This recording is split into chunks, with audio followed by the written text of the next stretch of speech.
स्वागत है आपका आपके अपने YouTube channel the queen of science में। तो बच्चों, अब आज आप लोगों को मैट्रिक्स चैप्टर का मैं लास्ट टॉपिक पढ़ा रहा हूँ। इसके पहले मैंने मैट्रिक्स चैप्टर के ऊपर 4 वीडियोस बनाई थी, जिनमें से कि 2 एकदम स्टार्टिंग की वीडियोस थी, उनमें बेसिक डिस्कशन हुए थे। इसके बाद फिर हम लोगों ने मैट्रिक्स से मल्टीप्लिकेशन सीखा था वीडियो 3 में, जो कि बहुत इम्पॉर्टेंट टॉपिक था। और आज हम लोग इस तरफ अपने कदम बढ़ाएंगे कि हम किसी मैट्रिक्स का इन्वर्स कैसे निकालें। अब मैं आपको बताऊं कि किसी मैट्रिक्स का इन्वर्स निकालना हर साल इस टॉपिक पे बेस्ड बोर्ड एग्जाम में 6 मार्क्स का एक क्वेश्चन श्योर आता है, जिसमें कि किसी मैट्रिक्स का इन्वर्स निकालना रहता है। कभी कभी तो एग्जैक्ट इन्वर्स निकालने के लिए ही क्वेश्चन आ जाता है, बट कभी कभी ऐसा होता है कि अदर देन इन्वर्स भी उसमें कुछ और भी वर्क करने रहते हैं, बट उन सारे वर्क में सबसे मेन होता है इन्वर्स, जिसके लिए कि हमें सबसे पहले एलिमेंट्री ऑपरेशन सीखने पड़ेंगे। इन्हें हम लोग ट्रांसफॉर्मेशन भी कहते हैं, एलिमेंट्री ट्रांसफॉर्मेशन। और ये 2 जगह अप्लाई होते हैं, एक नंबर ऑफ रोज पे और दूसरा नंबर ऑफ कॉलम्स पे। तो अगर रोज और कॉलम्स दोनों को मिला दिया जाए तो ये टोटल 6 है, लेकिन मैं कंबाइंड करूँगा तो इसलिए आपको टोटल 3 ऑपरेशंस देखने को मिलेंगे। पहला ऑपरेशन हमारे पास है द इंटरचेंज ऑफ एनी 2 रोज और 2 कॉलम्स। मतलब कि अगर हम मैट्रिक्स में किन्हीं 2 रोज को या कॉलम्स को इंटरचेंज कर दें तो उसकी वजह से मैट्रिक्स में कोई फर्क नहीं पड़ेगा। ठीक है, तो हम किन्हीं भी 2 रोज या 2 कॉलम्स को इंटरचेंज कर सकते हैं। और उस इंटरचेंज करने को हम रिप्रेजेंट कैसे करते हैं, ये देखिए, it is denoted by RI interchange, दोनों साइड एरो लगा है, बाई RJ, और CI इंटरचेंज बाई CJ। अब अगर फॉर एग्जाम्पल देखा जाए तो मैंने यहाँ पे एक मैट्रिक्स A ले रखी है जो कि 3x3 की है, ऑर्डर 3 है इसका। यहाँ पे हमने क्या किया है, R1 इंटरचेंज्ड बाई R2। तो ये आपकी रो है R1 और ये आपकी रो है R2। ये इंटरचेंज हो रही है। इंटरचेंज होने का मतलब R2 चली जाएगी R1 पे और R1 कहाँ चली जाएगी, R2 पे। ये देखिए, R2 वाली जो रो थी वो कहाँ चली गई, R1 पे, और R1 वाली रो कहाँ पे आ गई, R2 पे। तो दिस इज इंटरचेंज। इसके बाद फिर दूसरा ऑपरेशन क्या है, the multiplication of the elements of any row और column by a non zero numbers. मतलब कि हम किसी पर्टिकुलर रो या किसी पर्टिकुलर कॉलम को किसी नॉन जीरो नंबर से, नॉन जीरो मतलब जो जीरो ना हो, रियल नंबर्स में से कुछ भी हो लेकिन जीरो ना हो, किसी भी नॉन जीरो नंबर से हम उसको मल्टीप्लाई कर सकते हैं। अब यहाँ पे क्वेश्चन ये उठता है कि क्या डिवाइड नहीं कर सकते? एग्जैक्टली कर सकते हैं, बट इस बात का ध्यान रखेंगे कि डिवाइड, जैसे अगर हम किसी चीज़ को 1/2 से मल्टीप्लाई कर रहे हैं तो एक तरीके से तो हम 2 से डिवाइड कर रहे हैं ना उसको। तो मल्टीप्लाई वर्ड यहाँ पे यूज इसलिए हो रहा है कि मल्टीप्लाई और डिवाइड दोनों एक दूसरे से एज अ सिनोनिम्स अटैच्ड होते हैं, तो इसलिए मल्टीप्लाई का वर्ड हमने यूज किया। आप डिवाइड ऑलरेडी उसको समझेंगे। ठीक है, अगर आप किसी चीज़ में 1/2 से मल्टीप्लाई करेंगे तो इट्स ऑब्वियस दैट इज 2 से डिवाइड किया जा रहा है। और इस चीज़ को कैसे डिनोट किया जाता है, RI रिप्लेस्ड बाई, हमने यहाँ पे इस साइन को क्या बोला था, इंटरचेंज्ड बाई, यहाँ पे हम इसको क्या बोलेंगे, रिप्लेस्ड बाई KRI या सी आई रिप्लेस्ड बाई के सी आई। यहाँ पे के क्या है, वो नॉन जीरो नंबर कांस्टेंट है। अब इसका एग्जाम्पल आप देख लीजिए, मैट्रिक्स ए है, हमने यहाँ पे एक 2x3 की मैट्रिक्स ली है, इसमें 2 रोज हैं और 3 कॉलम्स हैं। हम किसे रिप्लेस कर रहे हैं, रो 2 को, किससे, हाफ ऑफ रो 2। मतलब हाफ करने का मतलब कि हम रो 2 में 2 से डिवाइड कर रहे हैं। एक्चुअल में लिखा हमने 1/2 R2 है, मतलब कि हम ये शो कर रहे हैं कि हमने 1/2 से क्या किया है, मल्टीप्लाई किया है, लेकिन हम कर क्या रहे हैं, डिवाइड। अब देखिए, जब हम इसको इस ऑपरेशन के बाद लिखेंगे तो a इज इक्वल्स टू, पहली रो में कुछ नहीं किया हमने, वो एज इट इज़ लिखी है। दूसरी रो में 1/2 से मल्टीप्लाई हुआ, 4 में 1/2 से मल्टीप्लाई 2, 6 में 1/2 से मल्टीप्लाई 3, 8 में 1/2 से मल्टीप्लाई 4, ठीक है ना। तो एक्चुअल में 2 से हमने क्या किया है, डिवाइड कर दिया। एज वेल एज नेक्स्ट हमारे पास है कि the addition of the elements of any row और column, the corresponding elements of any other row और column multiplied by any non zero numbers. इसका मतलब समझिए, इसका मतलब ये है कि आप किसी एक रो को पूरा पूरा रिप्लेस कर सकते हैं,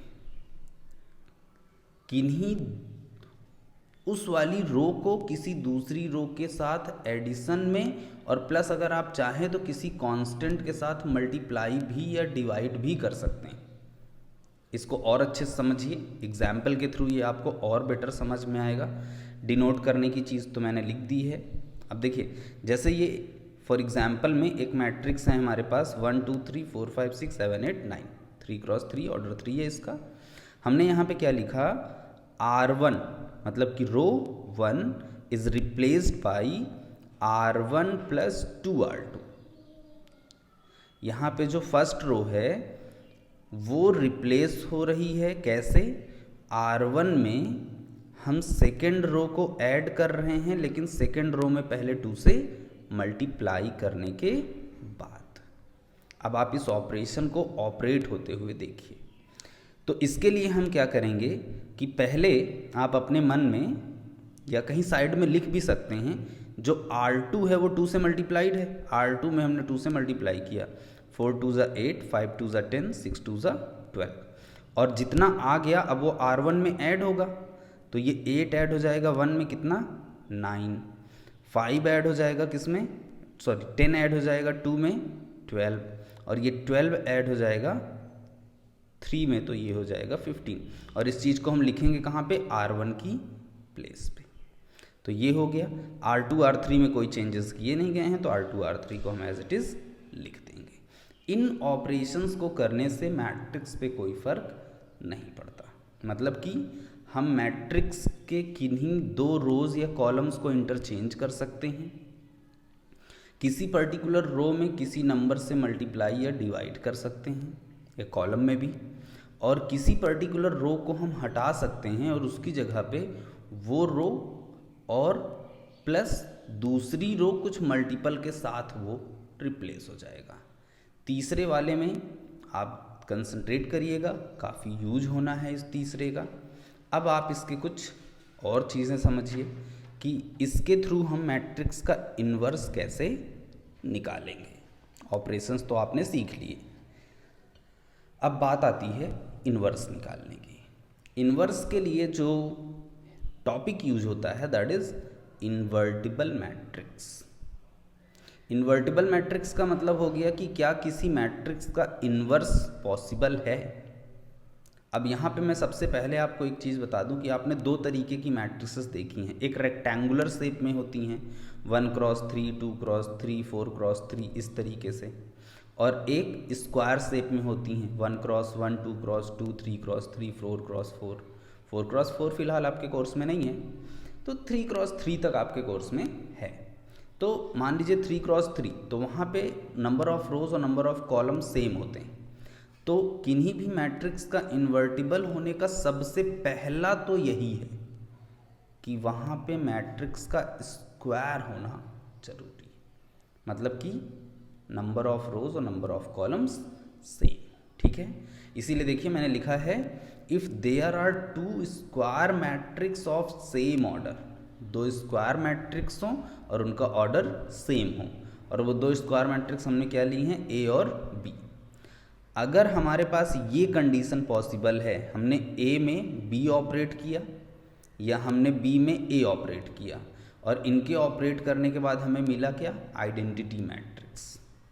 मान लीजिए कि ए और बी ऑर्डर 3 के होते तो आइडेंटिटी मैट्रिक्स क्या हो जाती, 1 0 0 0 1 0 0 0 1, है कि नहीं। तो इस केस में हम बी को ए का इन्वर्स कह सकते हैं और ए को बी का इन्वर्स कह सकते हैं, ठीक है।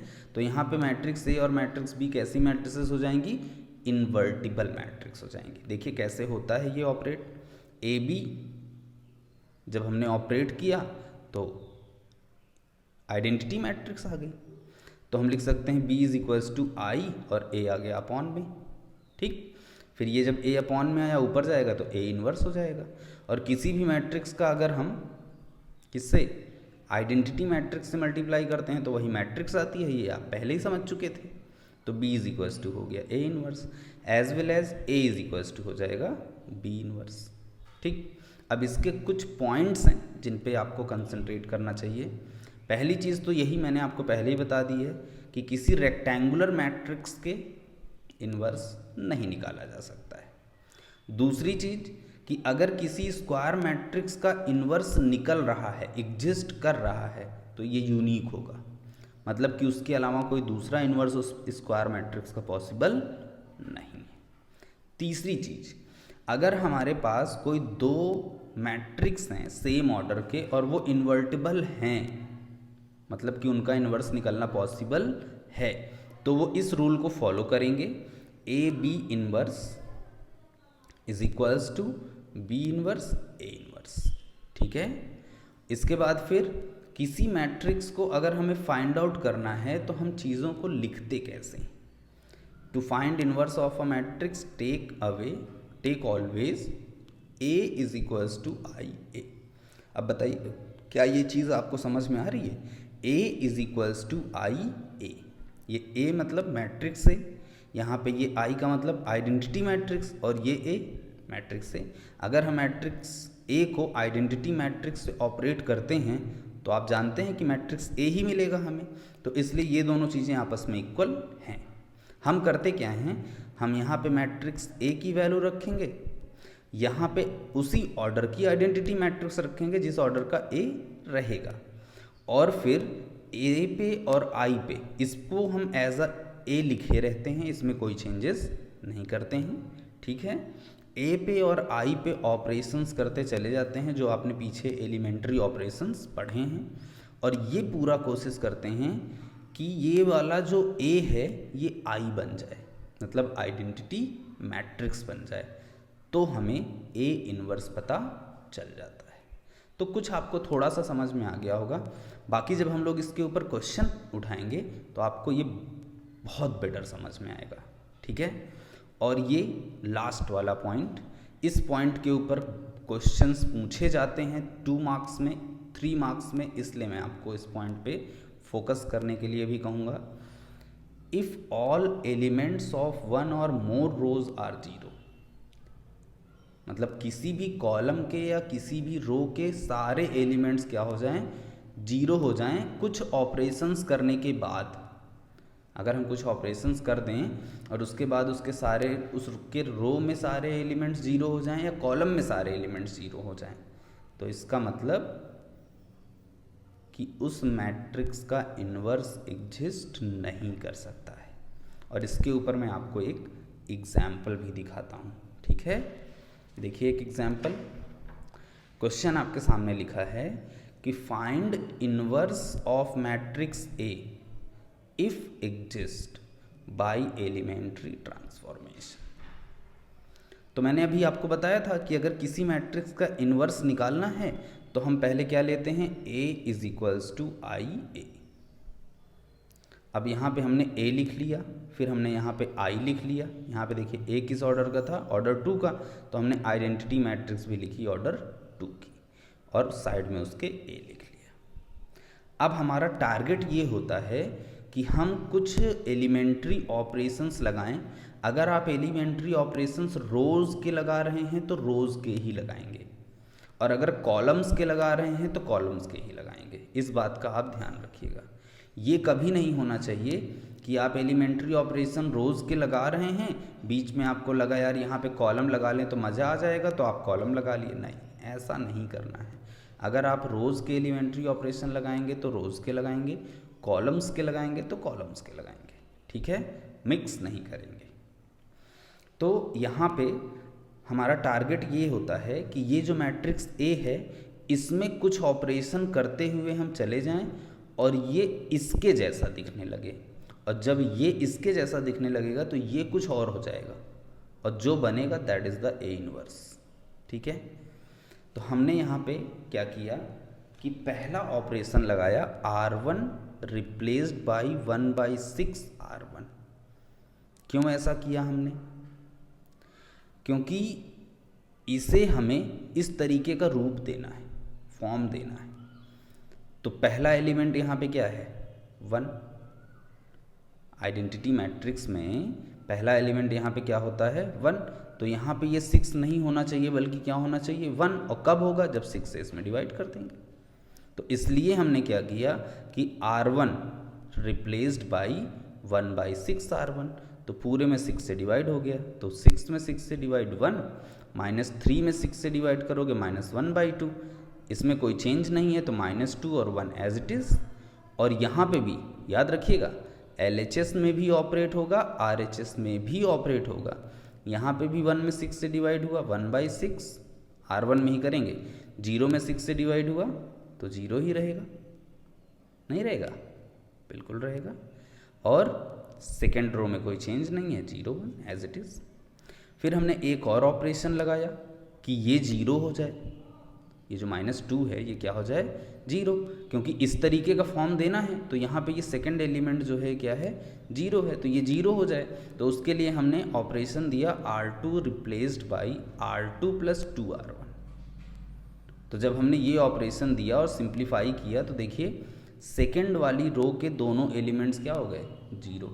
हमने बात की थी कि अगर किसी एक रो के दोनों एलिमेंट्स, मतलब जितने भी एलिमेंट्स उसमें हैं, अगर वो 0 हो जाते हैं तो फिर उस मैट्रिक्स का इन्वर्स पॉसिबल नहीं है। ऊपर लिखा भी था इफ़ एग्जिस्ट, तो इसका इन्वर्स एग्जिस्ट नहीं करता। यहाँ पे मैंने आपको रोज़ के एलिमेंट्री ऑपरेशंस पे उतना फोकस नहीं किया, लेकिन जब मैं आपको नेक्स्ट वीडियो दूंगा, नेक्स्ट वीडियो आप मान के चलिए कि इस मैट्रिक्स चैप्टर का सबसे इम्पॉर्टेंट वीडियो, वहाँ पे मैं आपको किसी भी मैट्रिक्स का, मतलब वो ऑर्डर 3 की मैट्रिक्स में एक लूँगा, और अगर मुझे टाइम और अच्छा मिला तो मैं एक ऑर्डर 2 की भी मैट्रिक्स समझाऊंगा, बट पहले मैं ऑर्डर 3 की एक मैट्रिक्स समझाऊंगा। और उस मैट्रिक्स का इन्वर्स निकालना, उसमें ऑपरेशंस को कैसे अप्लाई करना है, और एग्जैक्ट 6 स्टेप में क्वेश्चन सॉल्व हो जाएगा। 6 नंबर का क्वेश्चन, 6 स्टेप्स। उन 6 स्टेप्स में बस मैं आपसे एक चीज़ की डिमांड करूँगा कि बेटा कैलकुलेशन गलत नहीं होना चाहिए।